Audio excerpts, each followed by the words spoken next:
Bien, vamos a hablar de política, de lo que pasó el día de ayer. Siendo el ministro mejor evaluado del gabinete, Sebastián Sichel dejó la cartera de Desarrollo Social. En su reemplazo asumió el RN Cristian Monkeberg, reforzando la presencia de ese partido en el comité político. Por otra parte, Felipe Ward asumió como ministro de Vivienda y Urbanismo y Claudio Alvarado lo reemplazó como secretario general de la presidencia. Así fue este ajuste ministerial que busca dar un nuevo aire al gabinete del presidente Piñera. Vamos a analizar estos cambios junto a Marco Moreno, director de la Escuela de Gobierno de la Universidad Central. Marco, muchísimas gracias por este contacto. Muy buenos días. Hola Carla, buenos días, ¿cómo estás? Bien, bueno, después te voy a preguntar por cómo se ha calificado, si es un ajuste, si es un cambio, pero quiero partir centrada en la figura de Sebastián Sichel. Mucha gente dirá, pero ¿por qué si era el ministro mejor evaluado sale no solo de su cartera, sino que sale del gabinete y se va como presidente de Banco Estado? ¿Cuál es la respuesta para que podamos entenderlo? Es muy simple, era un ministro fusible porque no tenía un partido político que lo apoyara detrás, ¿no? Y por lo tanto, él sabía que en cualquier ajuste de gabinete, cualquier cambio, era una pieza que podía salir del tablero. Siempre lo supo, creo que no debe llamarnos mucho a sorpresa. No sé si te recuerdas que pasó lo mismo con Felipe Kast cuando fue ministro de Desarrollo Social en el primer gobierno del presidente. No tenía en ese minuto un partido como Evópoli y de alguna manera cuando intentó mantenerse en el gabinete, tuvo que salir para abrirle un espacio al ministro de Educación, Joaquín Lavín, que salió de esa cartera. Por lo tanto, esa es la suerte que corren los ministros que en gobiernos de coalición son independientes o no tienen un partido que los pueda apoyar adecuadamente. Ahora, uno entendería, o sea, uno entiende eso, ¿no? Que los partidos quieran tener más presencia, pero también ante el trabajo bien hecho, algunas personas pueden decir, bueno, y los partidos no pueden sacrificar un poquito de presencia. ¿A quién le puede incomodar finalmente que alguien como él haya tenido más protagonismo y haya sido bien evaluado? ¿Era incómodo para el gobierno tener a Sebastián Sichel bien encumbrado, por ejemplo, en las encuestas?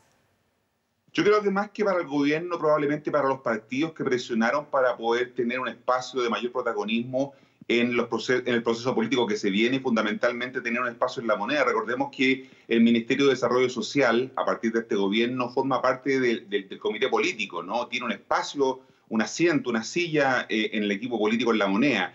Y por lo tanto, la estrategia del presidente de Renovación, Mario Desbordes, buscaba, ¿no es cierto?, o intentará que todo el proceso de diálogo, de acuerdo, vaya a canalizarse vía el Ministerio de Desarrollo Social y a través de un militante de su partido como es el actual ministro Cristian Monkeberg, que fue presidente por lo demás de Renovación Nacional, fue diputado y por lo tanto tiene buenas redes políticas, tiene capacidad política para llevar adelante este proceso. Esa es la apuesta que va a hacer Desbordes y Monkeberg y por eso que era importante para ellos recuperar este ministerio que va a ser clave en estos procesos, especialmente en el marco de la crisis que vamos a tener, la crisis económica y social después de la pandemia.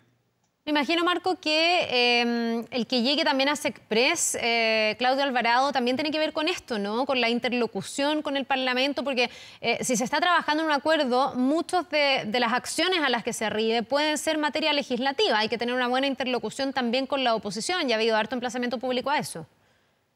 Sí, había una crítica a la gestión del ministro Ward en el sentido de que no había logrado cumplir con el rol que se le asigna normalmente a los ministros de la presidencia, que es llevar la agenda legislativa y fundamentalmente la relación con el Congreso. Esa no había sido una buena relación desde que asumió su cargo y por lo tanto siempre en todos los análisis, en todas las evaluaciones que se hacía del gabinete se veía que esa era una parte débil. El presidente necesita enfrentar la crisis o la tercera ola que se le viene ahora, que es la ola política o la crisis política que viene después de la crisis sanitaria, la económica, y por lo tanto para eso necesitaba blindarse, necesitaba tener el apoyo de los partidos más importantes de su coalición en términos de peso político, como son Renovación Nacional y la UDI.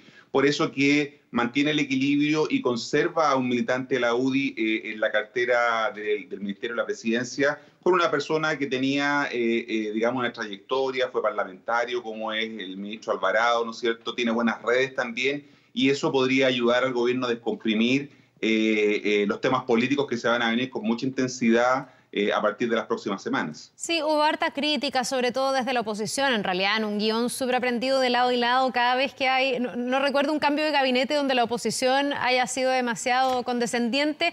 Ayer se dijo que era un maquillaje, que era solo un enroque, que era un cambio cosmético. Conceptualmente, ¿cómo defines tú lo que pasó el día de ayer? Bueno, fundamentalmente y técnicamente hablando es un ajuste, ¿no? Porque se movieron solo algunas piezas y es un ajuste que tiene o tiene un objetivo más bien de consumo interno para poder mejorar las relaciones dentro de la coalición. El presidente necesitaba hacer algunos movimientos que permitieran tanto a Renovación Nacional especialmente, que había sido o estaba siendo bastante crítica de la gestión de gobierno, ¿no es cierto?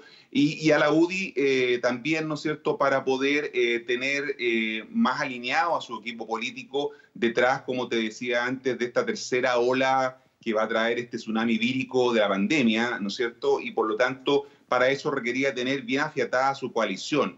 Y evidentemente el protagonismo que estaba teniendo Evópoli, que no es el partido mayoritario en términos de parlamentario, tenía que dar paso, ¿no es cierto?, a un equilibrio nuevamente de las fuerzas políticas y por eso que este ajuste lo que buscó fue restablecer ese equilibrio que se había descompensado en el ajuste anterior, ¿no? Al ingresar independientes como el ministro Sichel o la ministra del Trabajo, que generaron un desequilibrio en las fuerzas políticas y lo que se buscó ahora, creo yo, por parte del presidente fue restablecer esos equilibrios para enfrentar la situación compleja que se va a venir desde el punto de vista ya no sanitario y económico, sino que también ahora se suma la variable política. En una sublectura también, algunos leyeron este ajuste del día de ayer como un respaldo a la gestión del ministro Mañalich, porque cuando se empezó en la mañana a decir que venía un cambio de gabinete, muchos pensaron que podía ser un cambio mucho más relacionado a la crisis o el manejo del COVID, y por lo tanto varios se cuestionaban y se preguntaban si Mañalich seguía o no seguía en su cargo. Finalmente, él sigue en su cargo y muchos leen esto como un respaldo a la gestión del ministro. ¿Tú lo lees así? Más que a la gestión del ministro, Carla, diría yo que a la idea del presidente de no innovar sobre las medidas en materia sanitaria y en materia económica, ¿no? Esos dos frentes no fueron tocados. El presidente va a seguir adelante con su estrategia en temas sanitarios y en temas económicos, donde el ministro Mañalich y el ministro Briones son clave, y por lo tanto él decidió que los ajustes y los movimientos tenía que hacerlo en la dimensión más bien política, ¿no? Por eso que se decide mantener la estrategia sanitaria y claro, la lectura natural es que el presidente apoya y blinda a su ministro de Salud. Yo creo que tiene que ver fundamentalmente con que el presidente decidió no hacer cambios allí y como no hacer modificaciones, era importante mantener a los ministros que estaban a cargo de esas carteras. Marco, estábamos hablando de la interlocución con la oposición en esta urgencia por o un acuerdo nacional, otros dicen un plan para la emergencia, otros dicen un plan para la reactivación, no sabemos exactamente ni cómo se llama ni en qué va a terminar, pero ¿cuál crees tú que es la principal dificultad y las principales oportunidades de poder alcanzar un acuerdo con la oposición? ¿Por qué la oposición debiese llegar a un acuerdo con el gobierno? ¿Hasta qué punto el gobierno va a tener que realmente escuchar, que ha sido una de las grandes críticas? ¿Cómo ves el clima para ese acuerdo? Sí, yo creo que la principal dificultad es que el gobierno no tiene claro un proyecto o una idea de qué es lo que pretende con este acuerdo, ¿no? Porque pareciera ser que lo que el gobierno busca es más bien una acción táctica, es decir, enfrentar los problemas que tiene en este minuto, tratar de resolverlos con el apoyo de la oposición, pero no tiene un proyecto más claro respecto de qué hacer hacia adelante. Por eso que la dificultad que tienen los ministros cuando van a sentarse a hablar con los otros actores es que no tienen un mandato claro, no saben muy bien qué es lo que van a buscar, porque como muy bien tú dices, se habla de acuerdo, de pacto, de negociaciones, pero no está claro sobre el qué queremos conversar, ¿no? Y por lo tanto es muy importante que el gobierno lo defina. A comienzos de los 90, Chile, cuando diseñó la estrategia de reducción contra la pobreza, fue producto, ¿no es cierto?, de un acuerdo nacional. Los actores se pusieron de acuerdo, pero el gobierno fue el que planteó una idea de cómo enfrentar la reducción de la pobreza a comienzos de los 90, ¿no? Y fue relativamente exitosa hasta antes del estallido social y evidentemente antes de la pandemia. Entonces, el gobierno tiene la dificultad que no tiene claridad respecto de qué es lo que pretende con este acuerdo.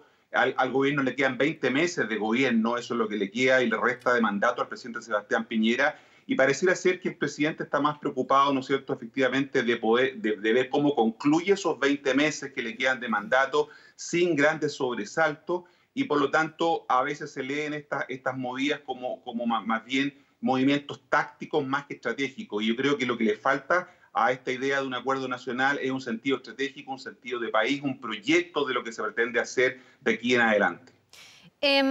Pensando en lo que va a venir después de la pandemia, justamente, ¿hasta qué punto este acuerdo debe abarcar más que solo la reactivación por el COVID? ¿Y hasta qué punto debe hacerse cargo de la paz social? Algunos ven que este momento que estamos viviendo puede ser una especie de paréntesis después del estallido social que termina de alguna manera o se suspende a raíz de la pandemia, pero que podría retomarse si es que no se toman buenas medidas de apoyo, de ayuda a los sectores más vulnerables, a la clase media también. ¿Qué tan visionario o un acuerdo de qué tan largo plazo debe ser el que viene y hasta qué punto todas las sensibilidades políticas deben hacerse cargo de este escenario? Sí, como tú dices, Carla, la naturaleza de los acuerdos sociales, de los procesos de concertación social que se han usado en muchos países para resolver problemas de gobernabilidad, siempre son de mediano y largo plazo. Pretender este tipo de acuerdos solo para el corto plazo, para medidas puntuales, no tiene mucho sentido. Son otros los instrumentos que se utilizan cuando uno quiere resolver un problema de corto plazo. Por lo tanto, aquí tenemos que pensar en el mediano y largo plazo, y por eso se requiere la articulación de todos los actores, no solamente los actores políticos, sino que también los actores sociales, los empresarios debieran participar. Así ocurrió, como te decía antes, con la estrategia para combatir y reducir la pobreza a comienzos de los 90. Eso es lo que necesitamos hoy día, un acuerdo de más largo plazo que permita enfrentar los problemas de gobernabilidad que va a tener el gobierno inmediatamente salgamos de esta situación compleja desde el punto de vista sanitario. Lo que, como muy bien tú dices, tuvimos a partir del 3 de marzo, cuando se detectó el primer caso de coronavirus en Chile, fue una interrupción de un movimiento que venía con más o menor fuerza, pero que venía un movimiento con cierta intensidad. Y lo que vamos a ver, ¿no es cierto?, cuando termine esta fase crítica de la pandemia, es que evidentemente esos elementos van a volver a aflorar, y por eso que el gobierno necesita un acuerdo, no solamente con los partidos de la oposición, sino que un acuerdo social amplio, por eso digo de concertación social, ¿no es cierto?, para enfrentar las dificultades sanitarias que vamos a tener, económicas, pero también políticas, porque yo creo que ese es un aspecto que el gobierno ve en el horizonte, ve esta tercera ola, ¿no?, que es la crisis política, que va a golpear muy fuerte también a nuestras instituciones, que ya estaban con sus defensas inmunes bastante bajas, ¿no? El Congreso, los partidos políticos, los liderazgos políticos no gozan de buena salud, y por lo tanto esta crisis entonces ahora provocada por la pandemia puede afectar y golpear todavía más fuerte a nuestras débiles instituciones de la democracia, que, como te decía, no están teniendo ni gozando de buena salud todavía. Bien, pues vamos a ver hasta dónde se llegan a poner de acuerdo y cuánto eso puede influir en que el ciudadano pueda sentir más confianza, porque aquí lo que está cruzando toda esta crisis es la desconfianza, no solo en el gobierno, en la mayoría de las instituciones, y eso lo han mostrado casi todas las encuestas. Marco Moreno, director de la Escuela de Gobierno de la Universidad Central, muchísimas gracias por habernos acompañado esta mañana. Que te vaya bien. Gracias a ti, Carla. Buen día. Nos vemos. Buen día. Vamos a la pausa, ya estamos de vuelta.